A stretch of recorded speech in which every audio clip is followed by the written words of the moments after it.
If you haven't seen our other recap of part 1, go watch it. But it's not necessary to understand the story. The story follows Dre, who's deeply obsessed with a pop star resembling Beyonce named Nija. She goes on a killing spree against anyone who says bad things about Nija.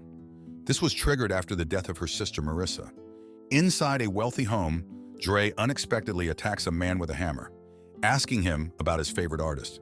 She passionately argues that Nija is the greatest artist and downplays the man's favorite artist before beating him to death. Dre vibes to Nija's songs while cleaning and raids his home. After packing her car, she receives a message from Marissa's contact, asking about the casket size of someone named Alice on Twitter. Dre stalks Alice on Twitter, noticing she posted negative comments about Nija. Alice's profile contains controversial statements, including a Make America Great Again slogan and accusations against Nija's music. Dre eventually finds Alice's home address through someone's post. When Dre arrives at Alice's home, she sees Alice leaving and decides to follow her to her gym. Dre tries to distract the receptionist by making a phone call, aiming to sneak inside. However, the receptionist catches on and offers her a membership instead. Just then, an unknown person steps in, claiming to know Dre. The man mistakes her for a different black girl and then accuses the receptionist for being racist. When the man leaves Dre alone, Dre quickly grabs a kettlebell and enters the elevator where Alice is. Dre looks at her strangely, causing Alice to look at her weirdly. Dre suddenly asks Alice who her favorite artist is, and Alice notices the kettlebell in Dre's hands. The elevator opens and a man enters. Dre receives a message from Marissa's contact, telling her to follow the man. As the man leaves the elevator, Dre drops the kettlebell and follows after him. Dre follows him to his home, stalking him from outside. Dre attempts to break into George's home but gets caught and lies about getting chased by her boyfriend.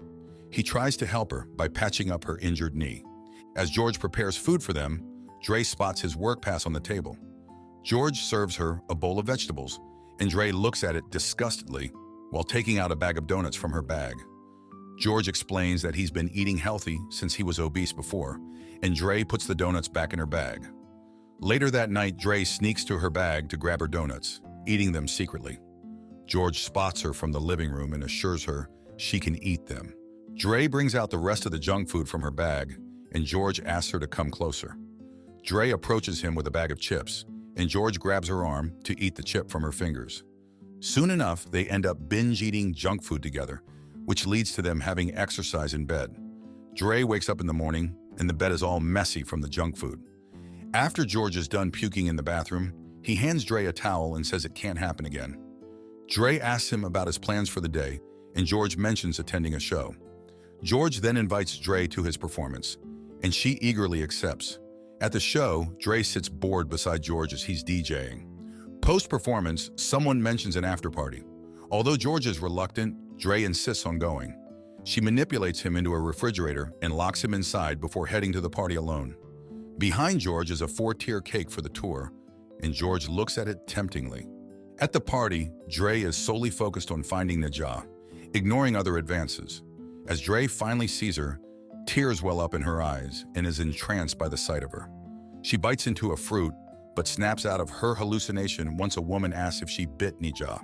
In a moment of panic, Dre quickly flees the scene. Dre is now on the run as social media sparks with the events that happened during the after-party.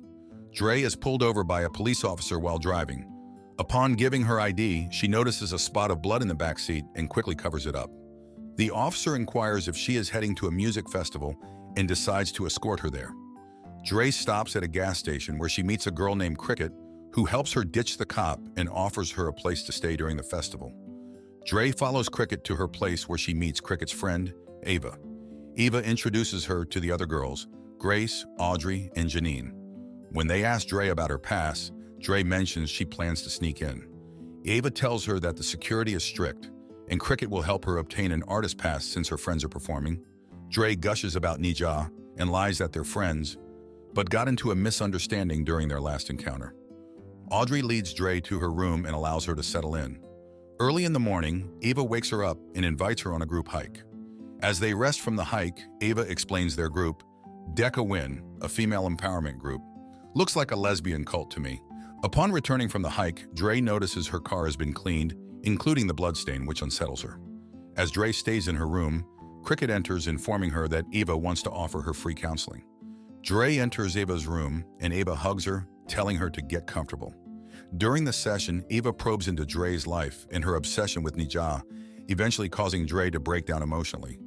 Eva concludes that Dre's obsession with her phone stems from her trauma from not picking up Marissa's call the night she passed. The next morning, it's spa day for the girls. Dre enters the tent to see the girls naked and relaxing, weirding her out. When Dre asks Eva why her head hurts, Eva tells her she fell. The girls begin meditating, and Dre notices they all share a similar scar. After the meditation session, Dre can't find her phone. During her next counseling session, Eva sees that Dre is distracted, and Dre mentions she has misplaced her phone. Eva delves into Dre's personal life, noting that Dre disliked Khalid because he wasn't a fan of Nija. Eva then mentions that Dre hurts people, but Dre denies ever saying anything like that. Eva continues to manipulate Dre, leading her to disclose intimate details about her past, including the bloody car seat. This intense interrogation causes Dre to break down, revealing that she harmed the car's owner because they had spoken badly about Nija. As the group gathers for a manifestation ritual around a fire, Dre hears music that no one else can hear. She accuses everyone of lying and tries to flee, realizing it's the day of the festival. Dre demands her phone from Eva, who threatens her that they know all of her dark secrets. Dre insists she can't miss Nija and grabs her phone from Eva. Eva tells her that Nija and people on the internet aren't her friends, but Eva is. Cricket tries to persuade her to return inside as Eva and others stand in front of the car. Dre doesn't care about what she's saying and runs over Eva with her car. She proceeds to end the other women who try to stop her. Dre arrives at the music festival only to find that it has ended and she missed Nija's performance. Devastated, she sits in her car, crying and watching videos of Nija on her phone. Later, Dre goes to a shop to get Marissa's phone fixed, using Marissa's name. The sales associate, Kenny, tells her that the number has been deactivated by Marissa's father, Harris Jackson. Dre insists that the phone needs to be functional and offers Kenny some money. However, Kenny says he can't fix it, but offers to call Harris for her. Dre slaps his hand and tells him not to call Harris. Dre's erratic behavior raises Kenny's suspicion, and she is forced to leave without resolving the issue. While at the mall, Dre runs into Erica, who hugs her. They catch up, and Dre fabricates a story about meeting Nija and her mother as a makeup artist. The fake story brings her to tears, and Erica tells Dre that Marissa would be so proud of her. Later, Dre sneaks into the Jackson home by climbing a ladder and entering through a bedroom window. Inside, she looks at all of the family pictures on the wall and smiles at a picture of Marissa. She finds the family's dog, Otis, and hugs him. Dre snoops around and discovers a gun in a closet, takes a shower, and falls asleep. When the Jacksons return home, Harris thinks that his wife, Patricia, left the light on upstairs. As Patricia watches the news, Dre confronts her with the gun, demanding she reactivate the phone. Patricia tells her she doesn't deal with it and says to speak with Harris. Dre begs her to turn the phone back on, but Harris, armed with a shotgun, confronts Dre. Harris orders her to put the gun down, and Dre complies. He tells her to get to the kitchen, asking why she came. Dre explains she just wants the phone back on, but Harris thinks she has other motives. He blames her for Marissa's death and wishes he had ended her during the funeral. When Harris orders Dre to turn around, she makes a run for it. Harris fires at Dre but misses. Dre traps herself in Marissa's room, finding it untouched with all of Marissa's things still inside. Harris angrily tries to get inside, spewing threats at Dre. Harris shoots the door and breaks through, causing Dre to escape through the window. While injured, she limps down the street, yelling that Harris tried to kill her. Harris is in anguish, shouting that he never wants to see her again and blames her for Marissa's death. Dre meets a woman named Rashida outside a club and offers to drive her home. They introduce each other, with Dre naming herself Tony. Dre asks her how old she is since Rashida appears smart. Rashida informs her she's in grad school and knows 3 languages, flexing how impressive she is. Before Dre can say things about herself, Rashida's naked roommate passes out beside them. Dre and Rashida get her to the room, dumping her in the bathtub. The two of them smoke together on the couch, and Rashida skips over Nija's song, claiming she hates her. Dre tells her Nija is her favorite singer, and Rashida apologizes. Before Dre leaves, Rashida asks for her number. Dre tells her she hasn't had a phone for a while due to her bad habits. Rashida writes her number and name down and hands it to Dre, saying she can call her once Dre gets a phone. Dre prepares for bed and sleeps in her car. The next day, Dre returns from the store to find cops searching through her car.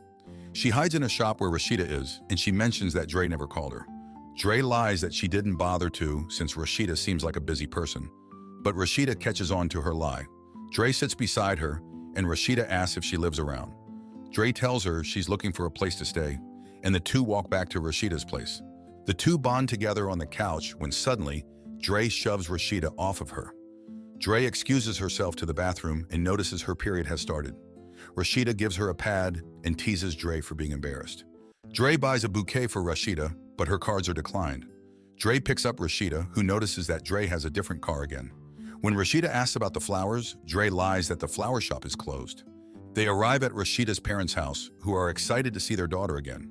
Rashida's family welcomes Dre warmly, sharing stories and enjoying their time together. Dre seems genuinely happy for the first time since Marissa's death. As night falls, Rashida's mom gifts Dre a plate of cake, saying that Rashida doesn't usually bring home her dates. The couple share an intimate moment in the bed, and Rashida tells Dre she loves her. When Rashida comes home tired from work, Dre gifts Rashida front-row tickets to a Nija concert for their anniversary. Rashida becomes furious, revealing her disdain for Nija. She expresses her frustration that Dre could have used the money for a vacation or a nice dinner. Rashida stresses over working 2 jobs to support them since Dre couldn't make rent. In a fit of anger, Dre strangles Rashida to death while declaring her desire to see Nija with Rashida because she loves her. Dre then burns Rashida's body and realizes that the concert tickets are in Rashida's back pocket. Despite the tickets burning, Dre manages to attend the concert after attacking a scalper in his car. At the concert, Dre encounters resistance from security when she gets on stage. But Nija, seemingly recognizing her, stops them. Nija invites Dre to join her on stage, but the surreal experience seems like Dre might be hallucinating. After the concert, Dre escorts Nija to her limo. The night ends with Dre in Nija's limo, where Nija comforts her, blurring the lines between reality and fantasy. What did you guys think of this series? She was obviously in her super Delulu era. Subscribe to watch more videos like this. Turn on notifications. And leave a like, it really helps the channel out. Thank you for watching.